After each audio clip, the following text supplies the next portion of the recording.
మన వేపాడు మండలం బానాది గ్రామంలో శ్రీ షణ్ముఖ సహిత మల్లికార్జున స్వామి దేవాలయం.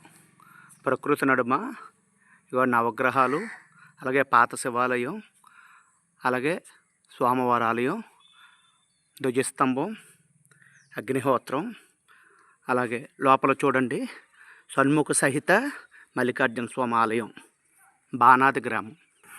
ఎంట్రన్స్ మండపం నుంచి ఇలా వస్తే స్వామివారిది ఎంట్రన్స్.